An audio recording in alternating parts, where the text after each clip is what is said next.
Whoa. Yeah, I'm feeling it. My eardrums are saying stereo, please, maybe quad. All right, there we go. Hello, everyone. How you doing? Wow, that tell you what, you listen to that in headphones, and man, you get tuned into the frequency real quick. Like boom. Hello, everyone. Hello, free thinkers all around the world. How are you doing? Hello, all the moderators, and boy, lots of people here. How y'all doing? Hey, Grandpa, how you doing? Infant frequencies. Yeah, I think that's just what I heard in my going boom, boom. Anyway, hey, Nina the Mystic, how are you doing? Yeah, wow. It's like, boom. Hey, Susie Q. Robert, good to see you. Ricardo, good to see you as well. Oh, man, there's just a lot of pit. Hey, Twisted Isby, good to see you. Favor. So, hey, Brandy, you're a fine girl. Um, so, hey, it's Thursday. And may I just invoke favor upon all of us? A snowy evening here last night.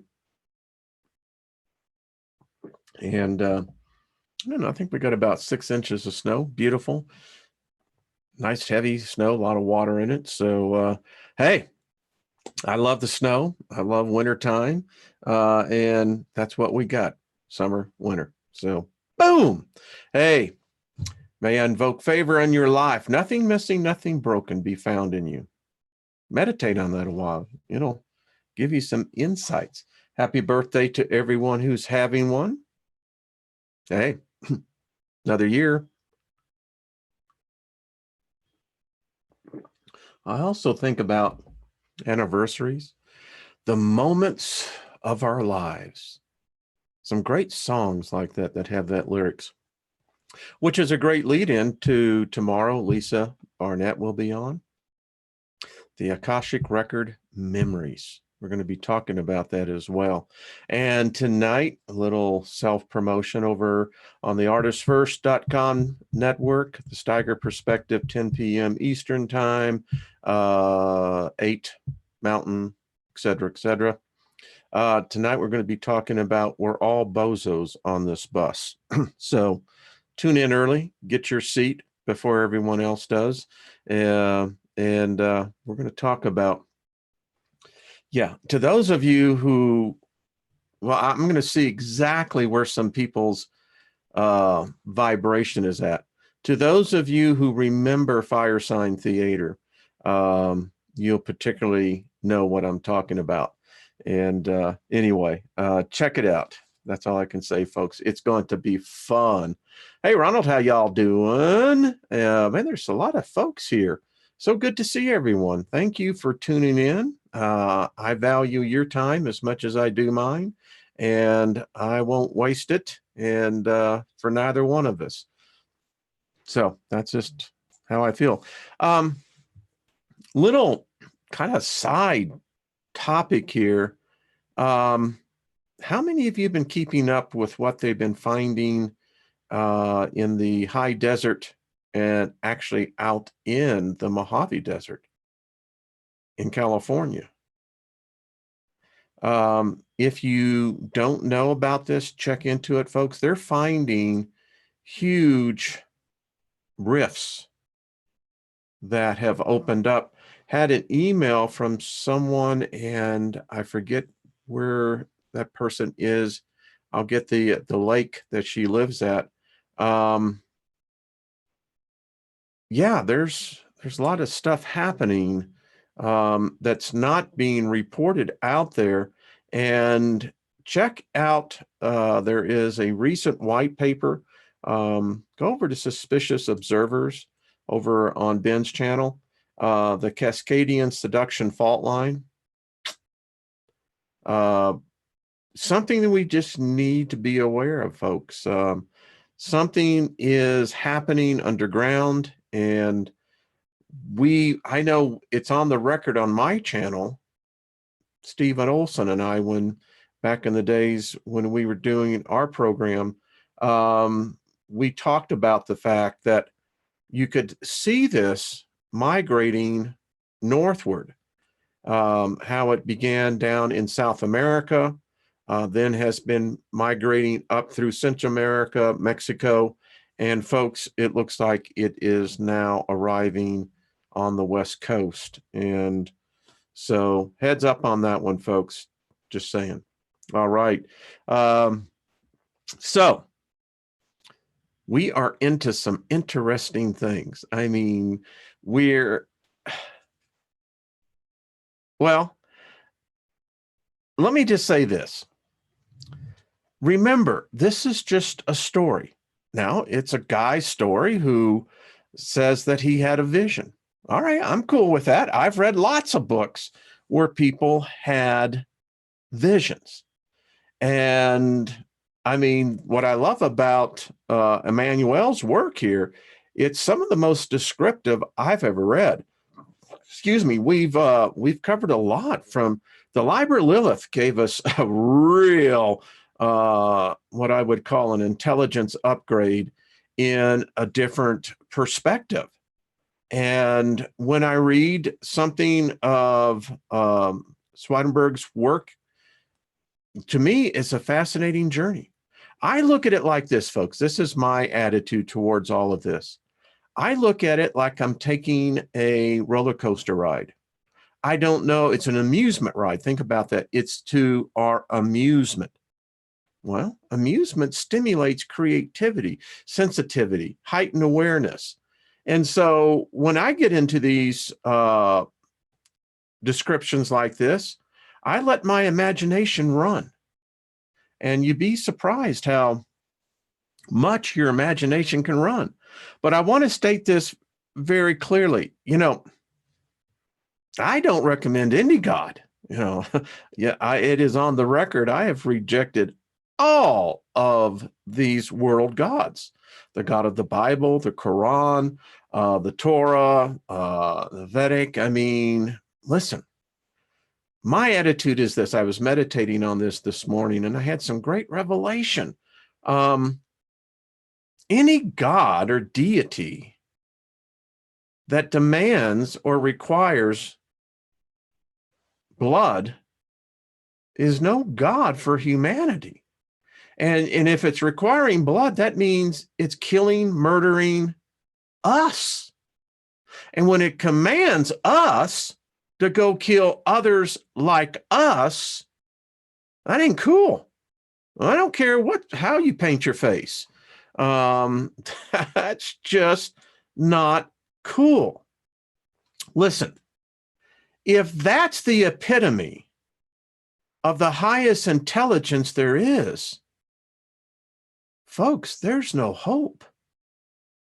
I mean, think about it. That's about the lowest intelligence that a God would have to resort to murder and killing. No, we don't want that. None of us subscribe to that. And how could you? I mean, it's just not cool. It's just not. And, you know, I say to each his own, have at it. It's cool.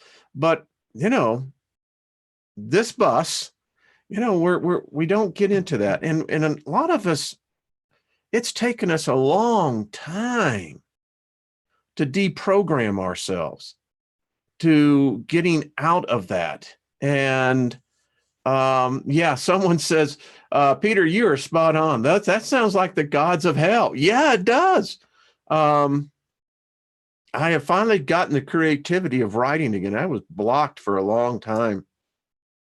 And I'm actually going to write a book where I'm going to show no matter what religion you take, no matter what ideology, theology, this is hell, Earth. And I think I understand now what Ariel was saying. This is a quarantine planet. Yeah, I don't know how many other ETs may be here. That tells me their sentence here as well. But to go through an existence where deception is the accepted norm, lying, cheating, killing, stealing, deceiving, manipulating, And that's what we live in. That, folks, that's a messed up reality, I'm telling you. And take it from one who has taken many trips out there. This is the most messed up reality, because we always have the duality, the antithesis. Well, but yes, we can go out into nature and it's such a beautiful creation. And no, I dig that. And listen, it's good. It is. But on the other hand, it's still in the midst of this nonsense. And nonsense it is. So anyway, that was a commentary by myself. So whatever, right? But it's true. It's insane. I freak out at times, folks, when I think of all the communion I took. I mean, I kind of do the Three Stooges thing, you know, the Larry, Moe, and Curly. What were you thinking? Yeah. Uh-huh. Yeah, you got to go. Woo, woo, woo, woo, woo. And that's what I've done, man. You know, it's just, I had enough, you know.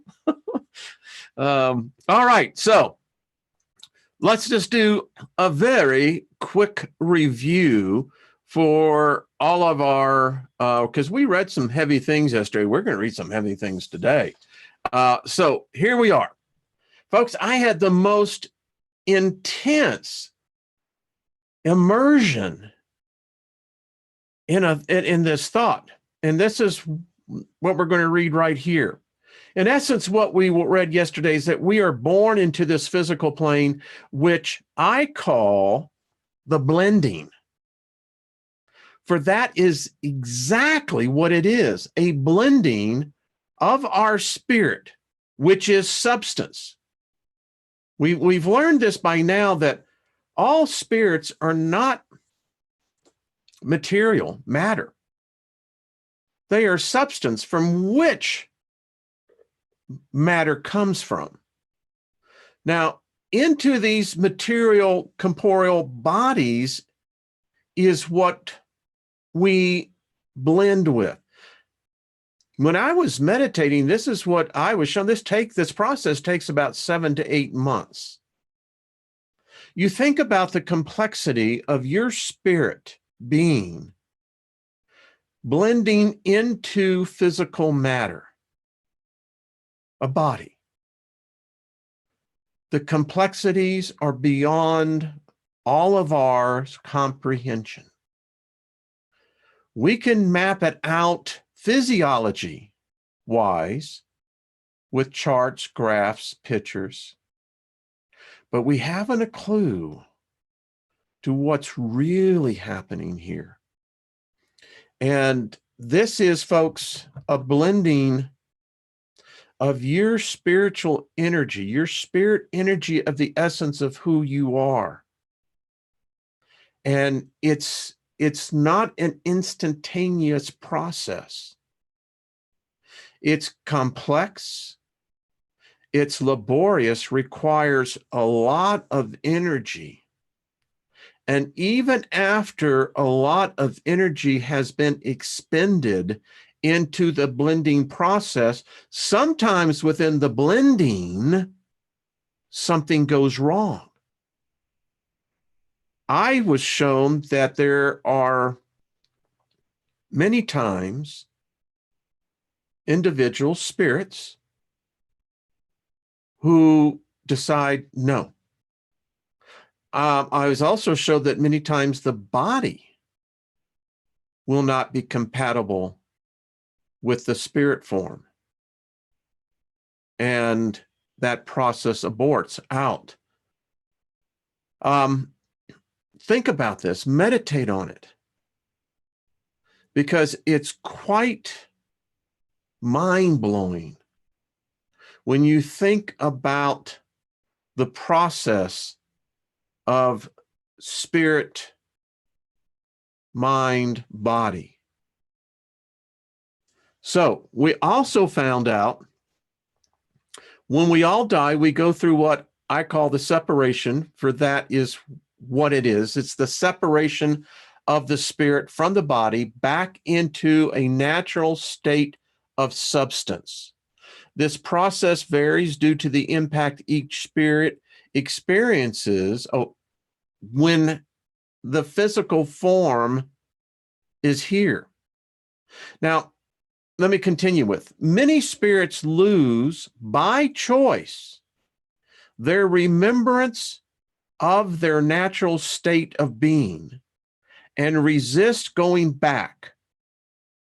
And others long for the return.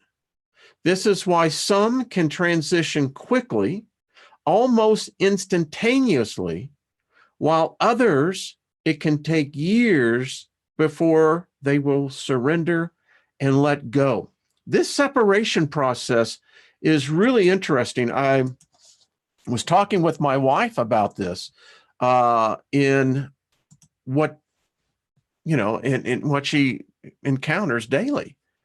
And it's quite remarkable. There is a separation process. We read in the Spirit's book that the spirits say that there is the paraspirit that is in between the corporeal body and the spirit, and this is the substance that adheres the body and the spirit together. I think that's a very interesting description. We've read what Emanuel is saying is as well. Now, and he describes it as a resurrection. It's very interesting. If you look at the Jewish tradition, that's how they believe that they go basically into this sleep, and that there will be a time when they will thus be resurrected. A lot of faith belief systems have similar type beliefs. So this separation process can be excruciating. There's just some spirits that are, well, their amnesia has virtually almost wiped them. The essence is still there. The compulsion and the pulling will eventually win every time. It's just a fact. But it's not the way to go. And many times fear is the foundation to much of that. Lack of understanding. That's why we read these different points of view. It gives us a much broader opportunity to consider. I don't say that any of this is truth. I don't know what truth is. It seems to me to be very individualistic. There's a concept of truth. I think by definition, I think Black's law says that it's the highest form of reality. Well, that's a long ways from here. As ZZ Top would say, Jesus done left Chicago. He's out of there, man. And, I think that that's probably so true. Let's see, I'm reading some. I've done LSD once or twice, by the way. Never a habit. I don't know if it could become a habit, to be honest with you. I really don't know. I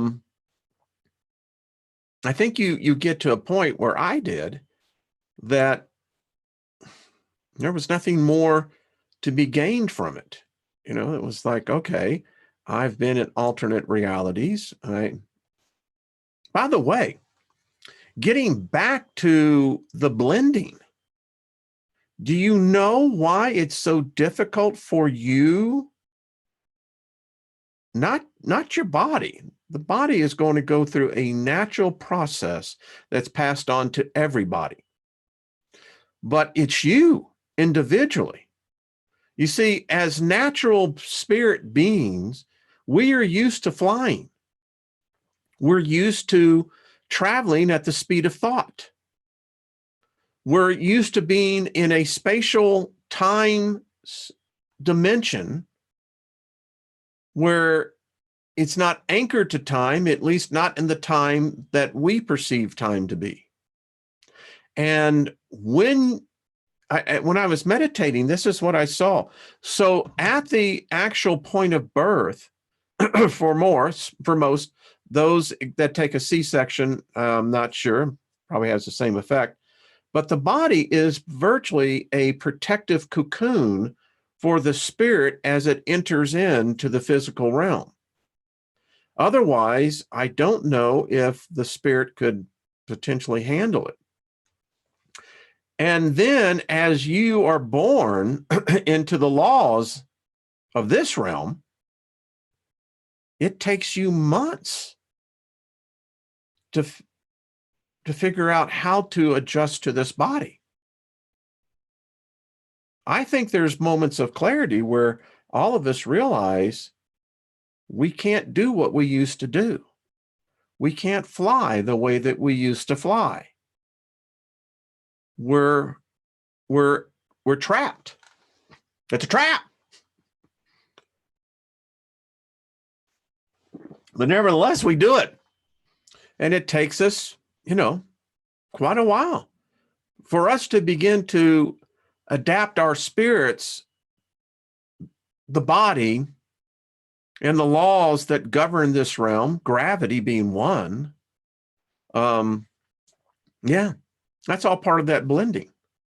And just the reverse happens in the separation.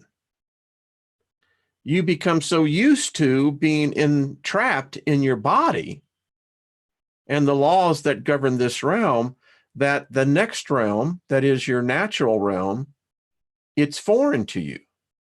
It's spooky. It's scary. I don't want to think about it. When it's actually quite the opposite.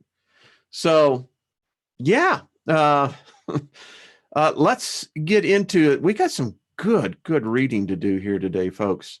So we left off where we were talking about, he was talking about the faces.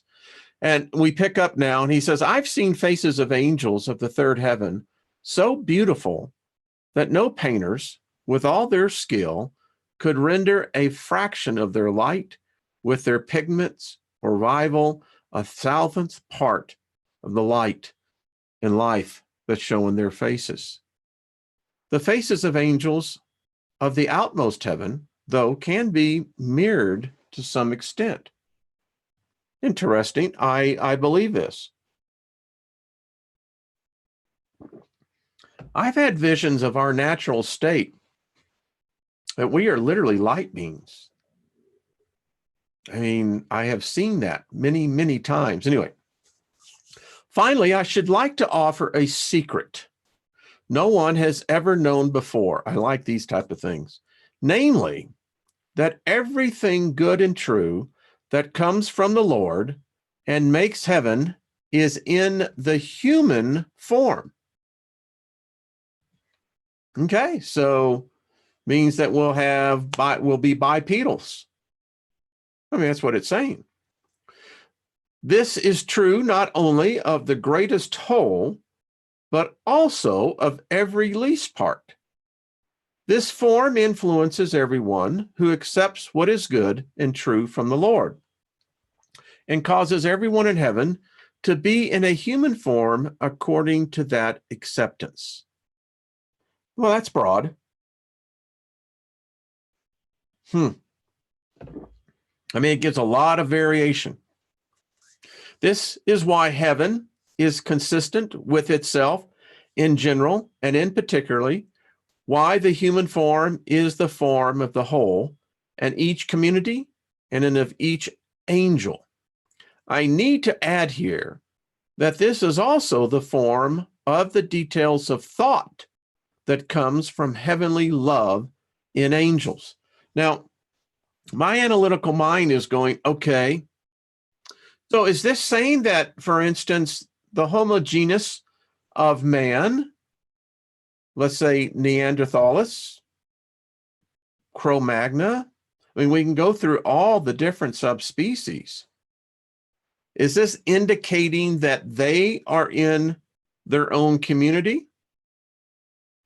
I think yes. I think that's what it's saying. I need to add this secret may not fit well into the understanding of anyone on earth, but it is clear to the understanding of angels because they are in heaven's light. All right, let's get on.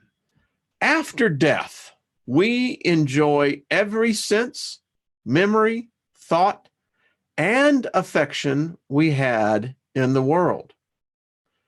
Repeated experience has witnessed to me that when we move from the natural world into the spiritual, which happens when we die, we take with us everything that pertains to our character except our earthly body. In fact, when we enter the spiritual world or our life after death, we are in a body as we were in this world. There seems to be no difference since we do not feel or see any difference. This body is spiritual, though, so it has been separated or purified from earthly matter. Further, when anything spiritual touches and sees something spiritual, it is just like something natural touching and seeing something natural. So when we have become a spirit, we have no sense that we are not in the body we inhabited in the world, and therefore do not realize that we have died. Now, okay, now I often wonder, the skeptic in me that wants to question this, that sounds very pleasant. I mean, yeah, I was meditating on that. All right, so my eyes, I can close my eyes and I can see light.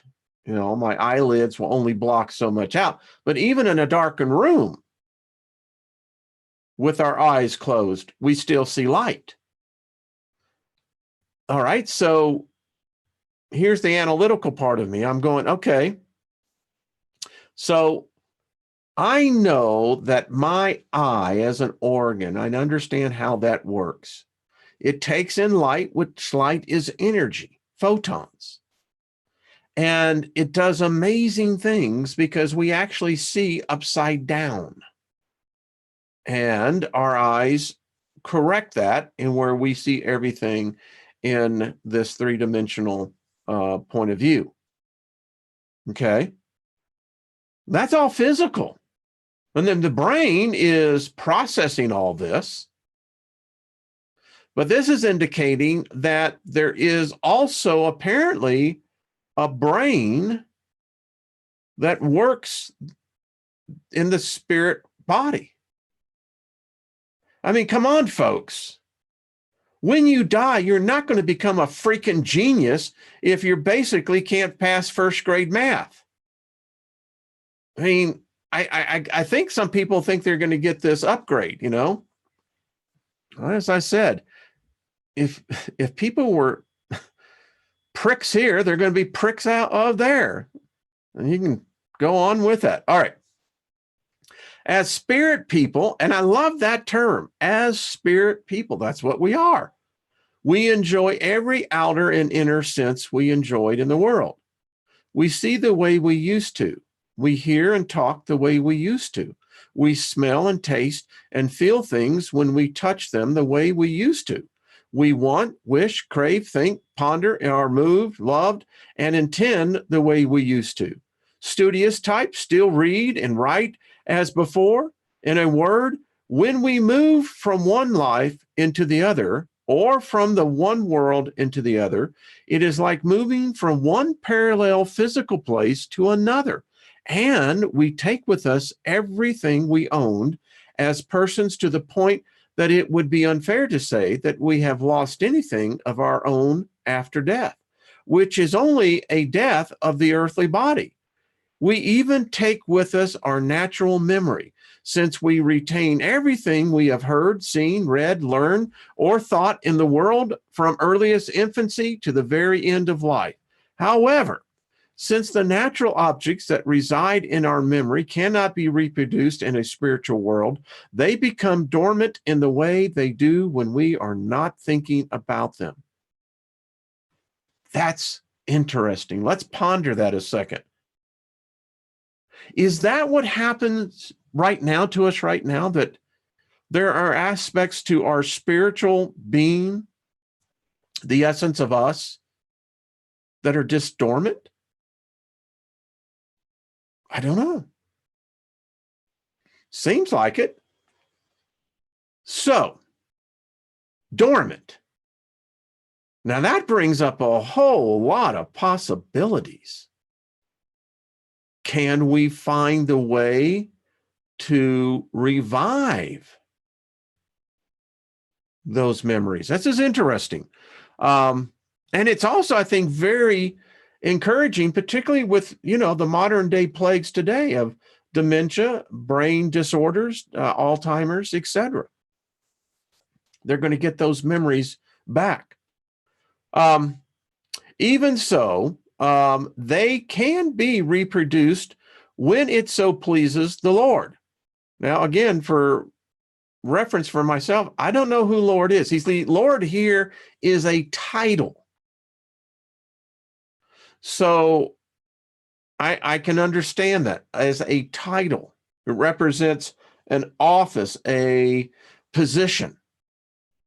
I just don't know what's behind it. And I can accept that. I will have more to say soon, though, about the memory and its condition after death. Nevertheless, the difference between our life in the spiritual world and our life in the natural world is considerable in regard both to our outer senses and the way they affect us, and to our inner senses and the way they affect us. I can only imagine. I often think that it's sometimes like does gravity exist in the spiritual realm? Think about that. I do. I don't know if that could be the case. I always question the thing about ghosts. How do they know where the floor is at? They can fly. They can float. Anyway, that's neither here nor there. People who are in heaven have far more delicate senses. Now, I can see that. I can appreciate that. That is, they see and hear and also think more discerningly than when they were in this world. This is because they are seeing in heaven's light, which vastly surpasses the world's light. And they hear by the way of a spiritual atmosphere that vastly surpasses the atmosphere of the earth. The difference in their outer senses is like that between something clear and something hidden by a cloud, or like a noonday light and the dimness of evening. As far as our keeping our whole memory, when we leave this world, I have been shown this by many examples and have seen and heard a great deal worth talking about. I should like to cite a few examples in a sequence. There have been people who denied the crimes and transgressions that they had committed in the world. To prevent them from believing they were blameless, everything was disclosed and drawn out of their own memory in sequence from the beginning of their life to the end. Most of these transgressions were acts of adultery and promiscuity. Well, I know a lot of people who are screwed on both accounts, if this is the case. Now, we're just reading. There were people who had deceived others with malice skill and had stolen from them. Their deceptions and thefts were also recounted one after the other, many of them known to practically no one in the world other than themselves. They even admitted them because they were made plain as day, along with every thought, intention, pleasure, and fear that mingled in their minds at the time Okay. There were people who had taken bribes and made money from judicial decisions. They were similarly examined from their own memories, and everything was recounted from their first taking office to the end. The details of amount, value, the time, and of their state of mind and intention, all consigned to their remembrance together, were brought to view. 100 or more instances. In some cases, remarkably enough, the very diaries in which they had recorded these deeds were opened and read to them page by page. Woo, okay. There were men who had lured virgins to dishonor. Well, let's just get practical here. I mean, okay, I can see what they're saying here, but I mean, I don't know. All right, let's continue. To dishonor and violate their chastity. Remember, this was written in 1754, thereabouts. They were summoned to a similar judgment, and the details were drawn out of their memories and listed. The actual faces of the virgins and other women were presented as though they were there in person, along with the places, the words, and the thoughts. It was done in an instantaneously, as when something is actually being witnessed firsthand. Sometimes these presentations lasted for hours. Okay. There was one man who thought nothing of slandering others. I heard his slanders recounted in sequence as well as his blasphemies, along with the actual words, the people they were about, and the people they were addressed to. All these were present together as lifelike as could be, even though he had very carefully kept them hidden from his victims while he was living in the world. There was one man who had defrauded a relative of his legacy by some devious pretext. He was exposed and judged in the same way. Remarkably, the letters and documents they exchanged were read aloud to me, and he said not a word was missing. This same man also had secretly killed a neighbor by poison just before his own death, which was disclosed in the following way. A trench seemed to open under his feet, and as it was opened, a man came out as through from a tomb and screamed at him, "What have you done to me?" Then everything was disclosed, how the poisoner had talked amicably with him and offered him a drink, what he had thought beforehand, and what happened afterwards. Once this was uncovered, the murderer was condemned to hell. Yikes. In a word, all their evils, crimes, theft, wiles, and deceptions are made clear to every evil spirit.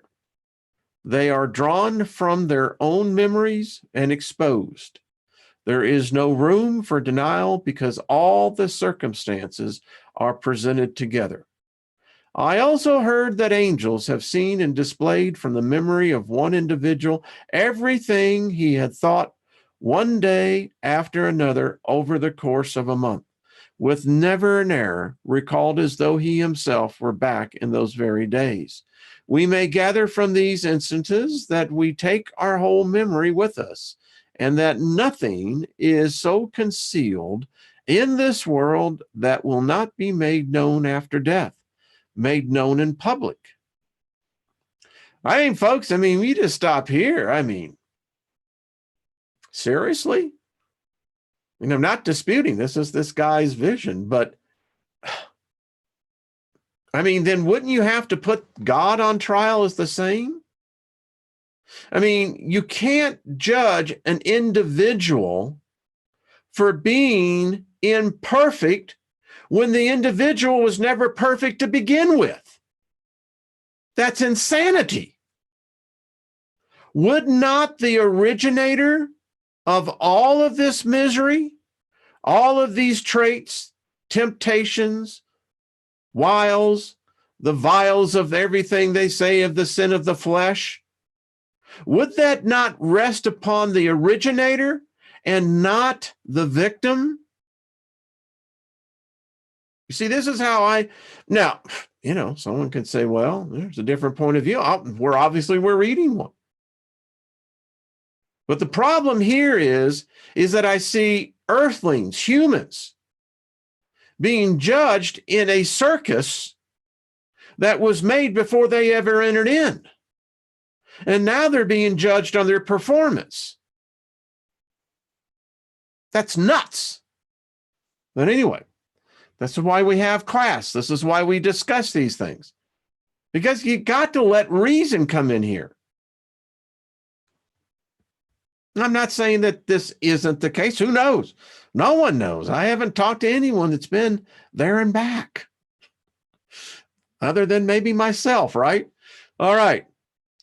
He continues, when we are being faced with our deeds after death, angels who have been given the task of examining look searchingly into the face and continue their examination through the whole body. Let me just stop right here. So then this means all of these angels, which he says are humans, are voyeurs. I mean, come on, folks. What, that's acceptable, huh? It means this is a prison. There's no thing known as privacy. OMG. As above, so below. Folks, we're entering into a prison of an electronic net that appears to be a duplicate of that which is above. Think about it. When I wondered why this was so, it was explained to me. The reason is that just as the details of our thought and intention are inscribed in our brains because that is where their beginnings are, so they are inscribed on the whole body as well. You got a tattoo? Since all the elements of our thought and intention move out into the body from their beginnings and take definition therein their outmost forms. This is why the things that are inscribed on our memory from our intention and consequent thought are inscribed not only on the brain, but also on the whole person, where they take form in a pattern that follows the patterns of the parts of the body. I could therefore see that our overall nature depends on the nature of our intention and consequent thought, so that evil people are their own evil and good people are their own good. Now, again, folks, this is predefining what evil is and what good is. This is culturally. It's ambiguous and ill-defined. Keep that in mind. Anytime we're reading material like this, you have to keep it in context of what is being written. This is Swedenborg's vision. It's not mine, not yours. And we're just riding along. This is the roller coaster in its full motion. We may also gather from this what is meant by our book of life mentioned in the word. Okay, now obviously the word here is making reference to what one could only assume is the Bible. I mean, he doesn't write the Bible. Why? Because the Bible wasn't that well known. Particularly modern Christianity, folks, is less than 500 years old. It's a very new religion. So we assume it is the Bible. It is the fact that all of our deeds and all of our thoughts are written on our whole person and seems as though they are read from a book when they are called out of our memory. This is a very interesting concept. They appear in a kind of image when our spirit is looked at in heaven's light, almost like an X-ray taking place. I should like to add, because X-ray was invented back then, I should like to add to this something noteworthy about the memory that we keep after death. Something that convinced me that not just the general contents, but even the smallest details that have entered our memory do last and are never erased. I saw some books with writings in them, like earthly writing, and was told that they had come from the memories of the people who had written them, that not a single word was missing that had been in the book that they had written in the world. Also, I was also told that all the least details could be retrieved from the memory of someone else, even things the person had forgotten in the world. The reason for this was explained as well, namely, that we have an outer and inner memory. The outer proper to our natural person and the inner proper to our spiritual person. The details of what we have thought, intended, said, and done, even what we have heard and seen, are inscribed on our inner and spiritual memory.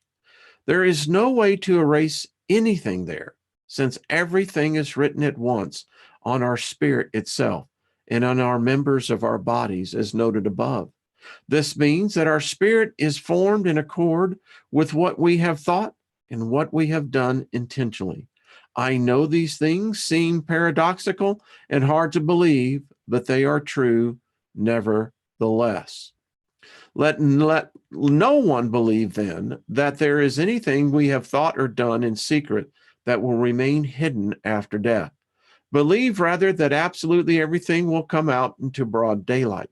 I have talked with any number of people who were regarded as learned in the world because of their knowledge of such ancient languages as Hebrew and Greek and Latin, but who had not developed their rational functioning by means of the things that were written in those languages. Some of them seemed as simple as people who did not know anything about those languages. Some of them seemed dense, though there still remained a pride as though they were wise than other people. So that means if you're a dumbass over here, you may be an Einstein over there. Who knows? Yeah. Spirits and angels have memories just as we do. What they hear and see and think and intend and do stays with them. And through their memory, they are constantly developing their rational ability forever.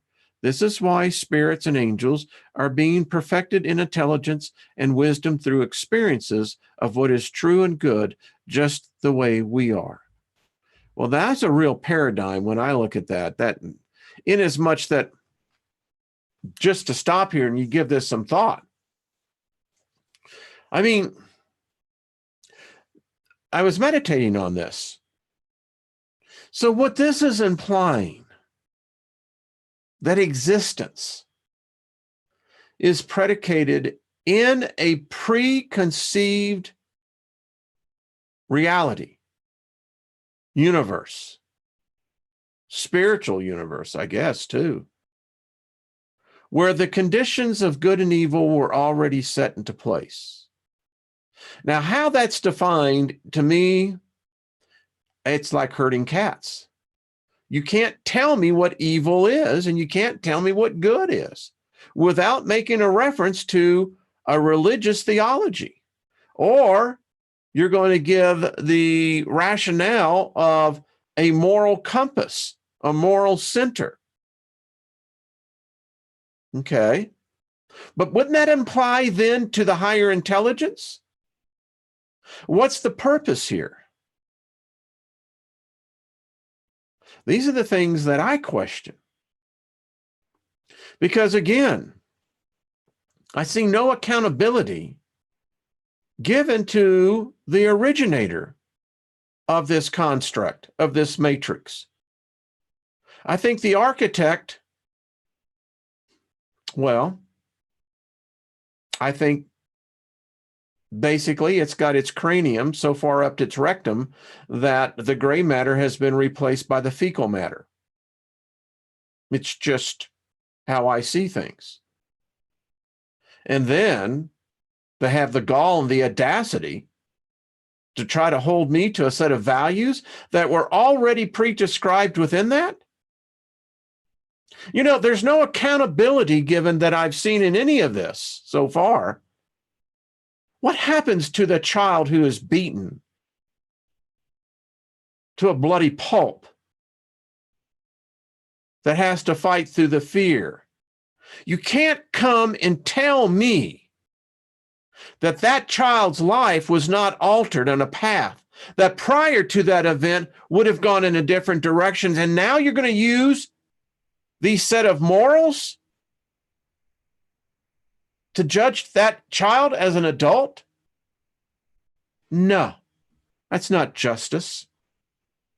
That's tyranny. That's all that is. And this is what I'm reading thus far. Listen, I'm not saying that there isn't a consequence.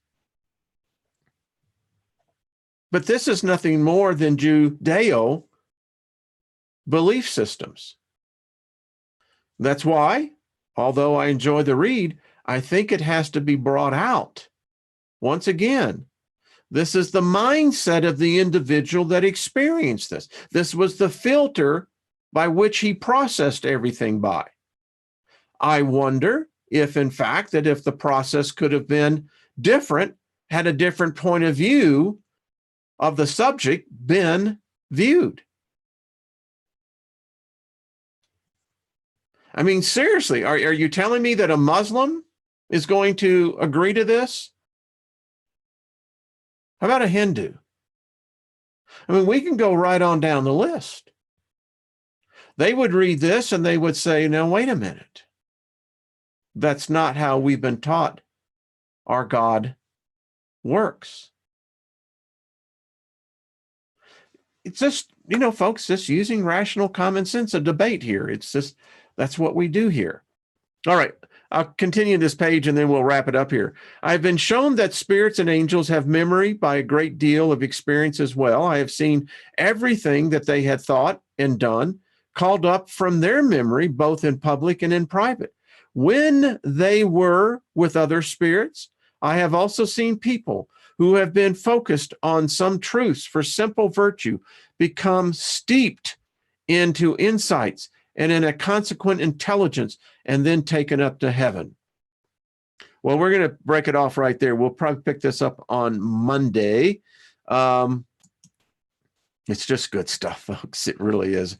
You can have the PDF. We got it. And but this is the rationale I think should be given in all debate, of all philosophy, of all ideologies, theologies, eschatologies, almonologies. Anyway, I digress. But, you know, these are the questions. I mean, if we're not allowed to question the originator, now, I'm not saying that you could really just kind of go all the way back where the buck stops. It would have to come from the original creator of all things. This is the paradox that I meditate on. How can imperfectness be brought forth from perfectness?